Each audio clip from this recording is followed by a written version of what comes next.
Usually, I avoid doing consecutive shows on the same party. And if it is the Congress, I'm sure you must feel like, oh no, not again. Tell me something new. My last live show on Friday was on G21 and how their campaign for the internal reforms in the Congress is fizzling out. So it's with some kind of trepidation that I start talking about the same party in this episode of Politically Correct. But I'm compelled to because of the involvement of the celebrated poll strategist Prashant Kishor. He had gone on a year-long sabbatical after the Bengal polls, saying that he was out of this poll strategy business and he would think what he wanted to do next. Well, the sabbatical is getting over on the 2nd of May, and everyone is curious about his next move. On Saturday, PK, who refers to himself or prefers to call himself a political aide and not a strategist, was at 10 Janpath. He gave a presentation to the Gandhis and some veteran Congress leaders on how to revive the principal opposition party on the way to the 2024 Lok Sabha election. Their meeting went on for about 4 hours. Everyone is tight-lipped about what transpired at the meeting. When you ask Congress leaders present there, they tell you it was nothing that we didn't know. I won't blame them. Of course, every Congress person knows what's wrong with the party, only that nobody has any solution. After Saturday's meeting, it was announced that Sonia Gandhi had decided to form a committee to study PK's proposition. Just to divert from the main topic a bit, let me talk briefly about the history of Congress committees. Well, when was the last time a Congress committee report saw the light of the day and its recommendations implemented? In 2007, Sonia Gandhi had set up a 13-member committee to look into the future challenges, with Rahul Gandhi as one of the members. It was supposed to serve as his think tank. Nothing came out of it. Today, many of those members are members of the committee to look into future challenges. Many of these members have become present challenges from the Gandhis. Now, let me give you some names. Jyotiraditya Scindia, Veerappa Moily, Mukul Vasnik, Anand Sharma, Sandeep Dikshit, Prithviraj Chavan. So Jyotiraditya Scindia has joined the BJP, but the other names I have taken, they are all signatories to that controversial letter by G23, you remember? Forget about this committee. Ask A.K. Antony how many party committees he headed and what happened to their reports. Anyway, coming to the main point, the latest committee on Prashant Kishor's roadmap may not meet the same fate. PK has been discussing his ideas with the Gandhis for 2 years, and both sides agree on 90% issues, as he says. Their talks on the remaining 10% broke down last September. The talks went on, it was going on for 2 years. But after the West Bengal polls, between May and September, they had several rounds of talks on what to do. It finally broke down in September, towards the September end. If the Gandhis called him again on Saturday, it's clear the two sides are ready to do business. PK is interested in joining the Congress, but he wants a bigger role in terms of freedom to carry out the changes that he's proposing. Only then he can deliver his results. Let's see whether the Gandhis agree to it or not, or they come up with some fresh proposal for him. But as it is, the Gandhis, or rather some of their lieutenants, may have reservations about giving a sweeping mandate to one individual. But the Congress's first family is desperate to get PK on board. That's because the party is imploding. The trust deficit between the Gandhis and their party colleagues is only widening. And people are getting sick of the principal opposition party's inability to get its act together. If nothing else, PK's association with the Congress, in whatever capacity, could take the pressure off the Gandhis, howsoever temporarily. Those who don't see any future in Congress may pause and rethink, given PK's reputation as a poll strategist with a magical wand. So what is Prashant Kishor's plan for the Congress? You don't necessarily have to see his presentation for that. As a veteran journalist, former editor of the Indian Express and former Union Minister, Arun Shori says, in search of a so-called secret document, I'm quoting him, in search of a so-called secret document, we fail to read what is available in public records. PK has, in a number of interviews over the past 3 4 months, left enough clues for us about his handbook on how to defeat the BJP and revive the Congress. He has given out a broad outline of his strategy without getting into operational details.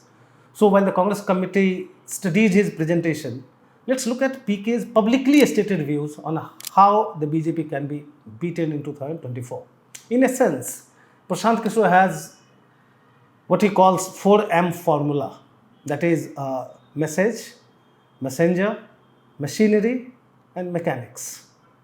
Coming to the first, what can be the Congress party's big message in 2024 if it is aspiring to beat the BJP? Well, as Prashant Kishor says, the opposition must first examine what's working for the BJP. Essentially, three things, as he says. What works for the BJP? Hindutva, hyper-nationalism, as he says, and welfareism. He is, of course, cognizant of Prime Minister Narendra Modi's mass appeal and Amit Shah's role as a strategist, but his focus is on issues, probably because he knows the Congress has no one who can come close to matching Modi's popularity, so he is focusing on issues. So coming to these three issues, how does PK propose to counter the BJP on them? He doesn't really offer specific answers, not in public at least, but he says these issues have limitations. For instance, election data shows that only 1 out of 2 Hindus voted for the BJP. We have spoken about this argument earlier.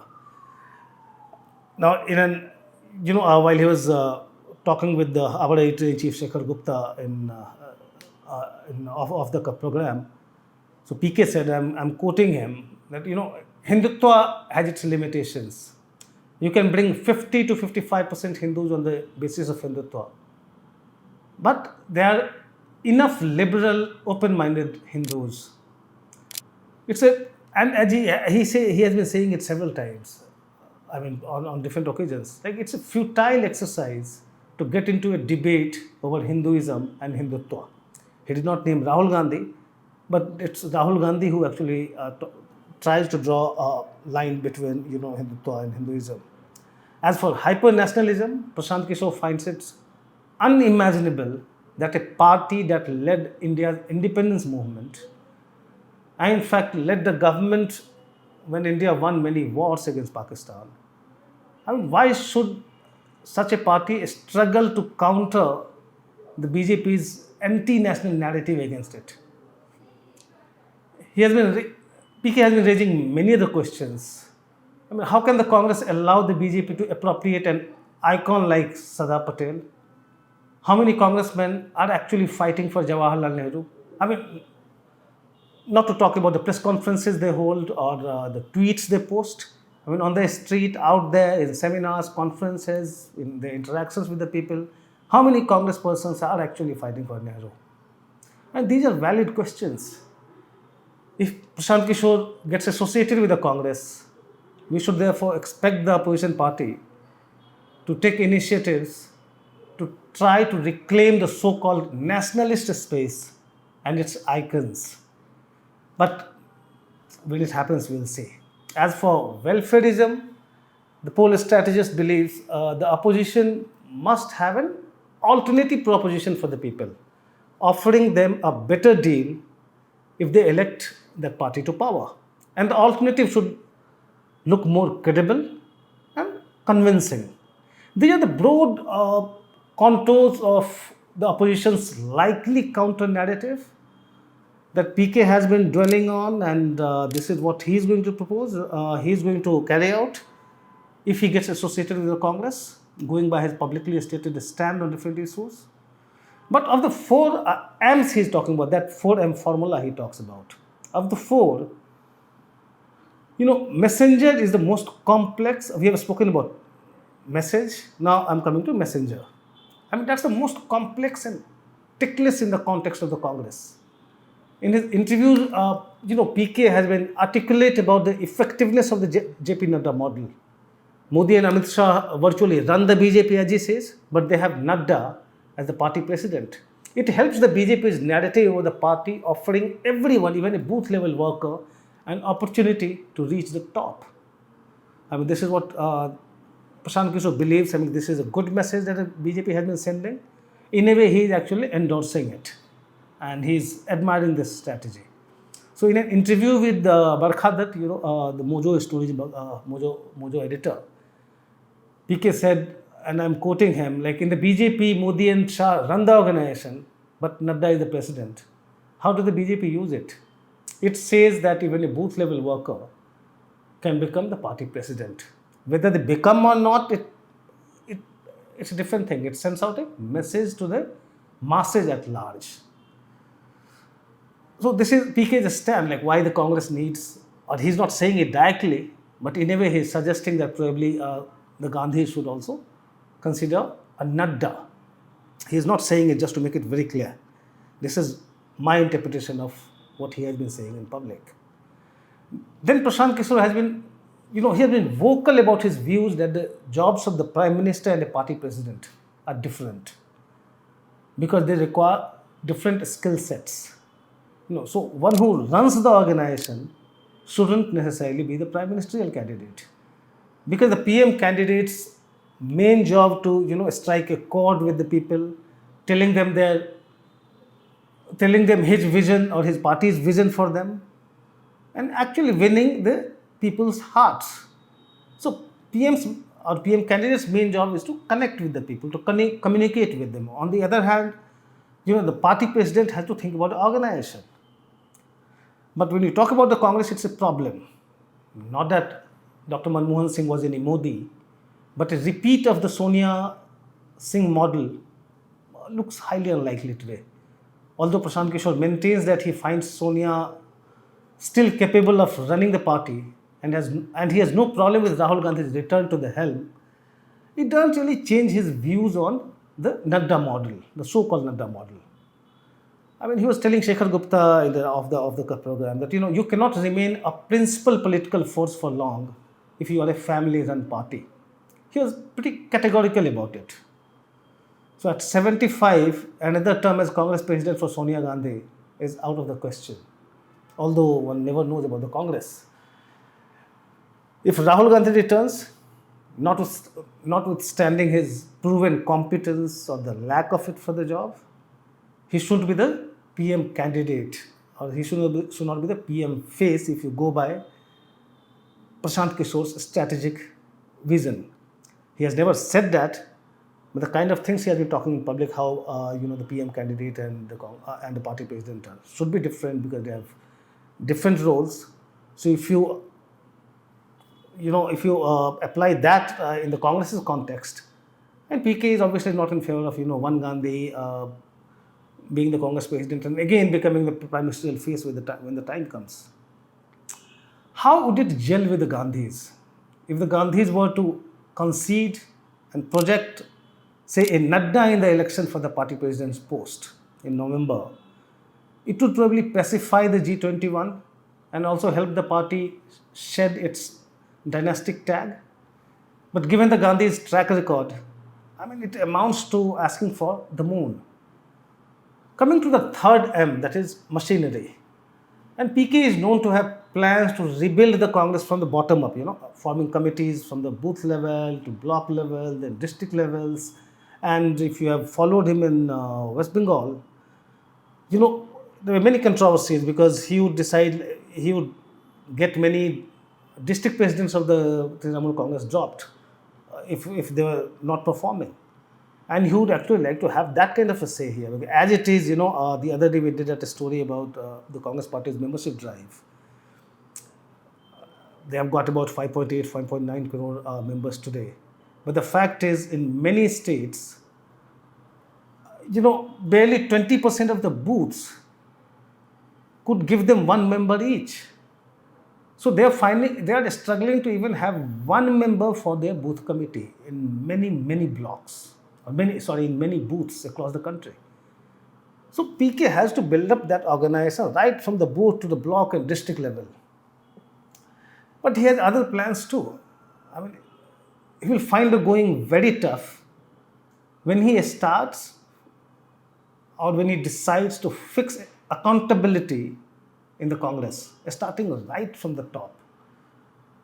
You know, Prashant Kishor often points out how the Congress blames its failures on its inability to communicate with the people. And we have heard everybody talking about it. You talk to Congress people, they tell you that, they cannot communicate. They have a grand vision, but somehow they are not able to communicate with the people. So in the last election, for instance, they came up with that Nyaya scheme, but they could not really tell the people what it entailed, or they could not convince them. So if communication is the problem, Prashant Kishore is asking there, that if communication is the problem, how has Randeep Surjewala been the head of the Congress Party's communication department since 2015? I mean, just recall how many elections the Congress has lost over this period. And yet, and if the communication is the problem, he should have been removed. And this is a question PK is asking. Right? Both cannot be right. Either communication is not the problem, or if it's a problem, you have to do something about it. You have to try out something new. You have to change the in charge of the department, or do something. Like, you cannot be a status quoist. Like, fine, elections are happening, we are losing, communications are a problem, but because somebody like Randeep Surjewala is so close to Rahul Gandhi, so let him continue. And if PK starts talking about accountability in the Congress party, and there will be many. And we have spoken about many characters who are close to Rahul Gandhi in the Congress. So going by PK's logic, or if he gets to have a say in running, in fixing the functioning of the party, and many of these, so-called, confidantes of the Gandhis will have to make way for others. But let's see, I mean, if PK starts looking at the track record of people around Rahul Gandhi and starts seeking accountability, and he will find that, Rahul Gandhi's residence, that is 12 Tughlaq Lane in Delhi, and the residents will get deserted if you start fixing responsibility and changing them.